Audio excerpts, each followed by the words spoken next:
आपको रखे आगे स्काइटर न्यूज आप तक, देखते रहिए सच्ची खबरों के लिए। अखिलेश यादव ने 3 इलेक्शन हार गए। अखिलेश यादव 14 का, 17 का और 19 का 3 इलेक्शन अखिलेश यादव हार चुके हैं। और अगर आप अपने वोट की कीमत और अहमियत को नहीं समझेंगे तो फिर नुकसान आपका होगा, अखिलेश यादव का नहीं होगा। अखिलेश यादव आराम से बैठे। अखिलेश यादव के घर पर आकर कोई नारा नहीं लगाता कि अखिलेश कब्रिस्तान या पाकिस्तान के नारे सुनना हमारे मुकद्दर में लिखा हुआ है।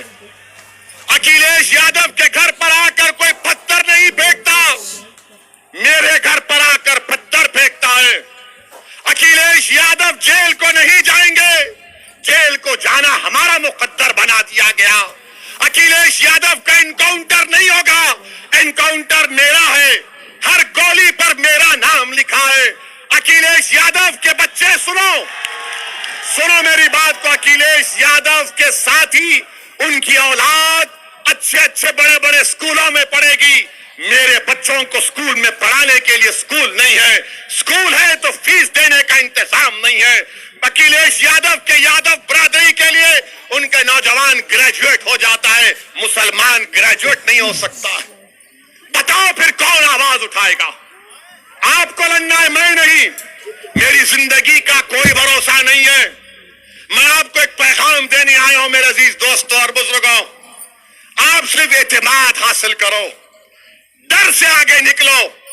आप सोचते हैं कि अगर वोट नहीं डालेंगे तो क्या होगा?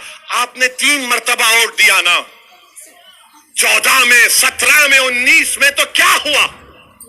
इनका वोट मोदी के गोद में बैठकर इनका वोटर चाय पी रहा है। ये हकीकत है, मैं आपको बयान कर रहा हूं। मेरे अजीज दोस्तों और बुजुर्गों, जो लोग हम पर इल्जाम लगाते हैं, बताओ इन दलील जो दिया हो ये सच है या झूठ है? इस पर कोई जवाब नहीं दे सकते। बिहार में हम इलेक्शन लड़े तो बिहार के असेंबली के इलेक्शन में भी यही 80-20% के लोग शुरू हो गए। ओवैसी लड़ रहा है, बीजेपी आ जाएगी, बीजेपी आ जाएगी।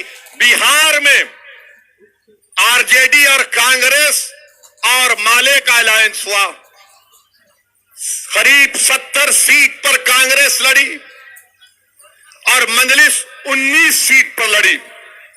19 में हमने 5 पर कामयाबी हासिल की और जो बचे सीटें थी उसमें 9 पर कांग्रेस और राजद कामयाब हो गए, 6 पर नीतीश और मोदी कामयाब हो गए।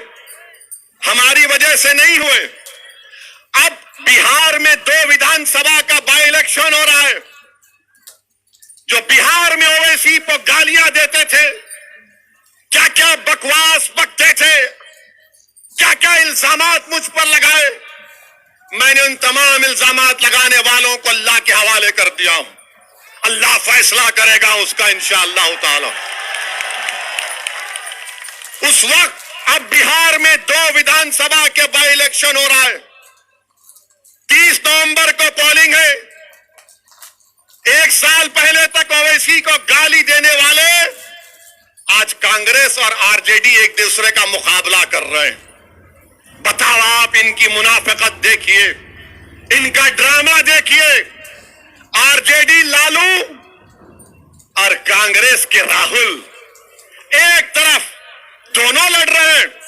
और अगर कल वहां पर जेडीयू जीत जाएगी तो किस पे इल्जाम लगाएंगे? ये इल्जाम ये लगाएंगे नहीं, असदुद्दीन ओवैसी लड़ा नहीं मगर किठौर में भड़काऊ भाषण दिया, उसका असर बिहार में हो गया।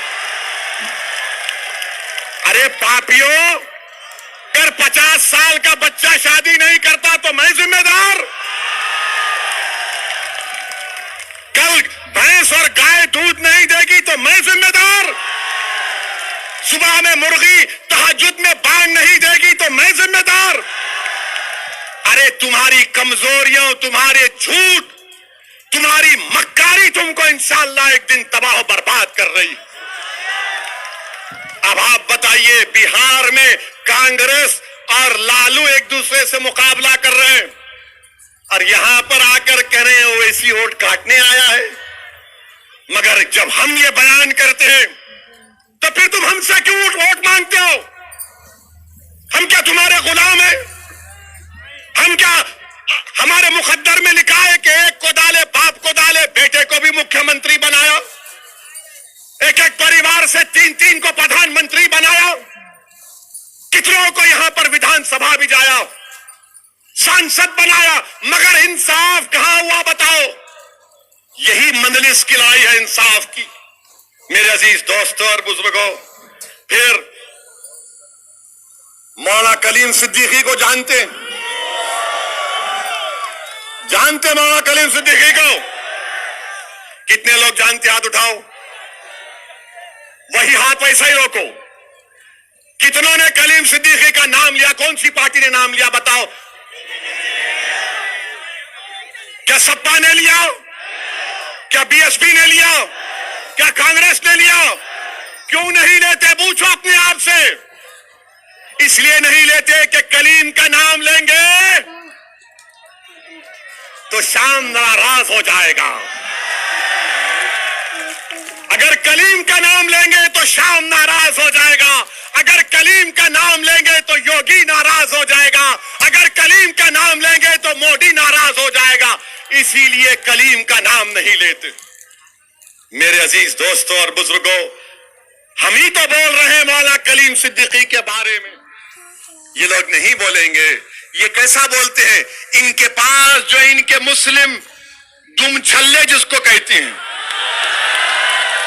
इनको बुलाते हैं कमरे में, अकेले बात करके बोलते हैं, देखो तुम एक बयान दे दो। आज ओवैसी ने कितौर में कहा तुम एक छोटा सा बयान दे दो। जब वो बेचारा मुसलमान हिम्मत करके कहेगा नेताजी आप कह दीजिए ना, हमारा मुसलमान खुश हो जाएगा, तो बोले नहीं नहीं नहीं, अगर हम बोलेंगे तो मोदी और योगी नाराज हो जाएंगे, उनका वोट नहीं मिलेगा। मगर हम वोट डालने वाले हैं। आप तीन इलेक्शन में वोट डाले, 14, 17 और 19, 22 में वो गलती मत करो। आप दोबारा वो गलती मत करिए खुदा के लिए। हमारा मामला क्या है मुसलमानों का? हमारे घर में आग लगी है, हमारे घर में आग लगी है और हमारे घर से दूर 200 कोस पर एक आवाज आती है, अरे हमारा घर जल रहा है। तो मुसलमान क्या कर, अरे पहले उसका घर जाके आग बुझाऊंगा। और हम वो घर को आग बुझाते हैं, वो घर वाले को बचा लेते हैं। जब वापिस आते देखते उसका घर खंडेर बन चुका है, राख में सब जल गया। अब घर को बचाना है, घर को किसी को जलाने नहीं देना है, घर पर आंच आने नहीं देना है, घर की दीवार को सलामत रखना है। और दीवार उस वक्त सलामत रहेगी नौजवानों जब तुम सलामत रहोगे। घर की इज्जत उस वक्त सलामत रहेगी जब बुजुर्ग नौजवानों की सरपरस्ती करेंगे। घर पर आंच जब नहीं आएगी जब उस घर की मां और बहनें कहेंगी कि बेटे तू इस घर का मुहाफिज है, तू ठहर जा घर के सामने और इस घर पर किसी को हमला करने मत दे।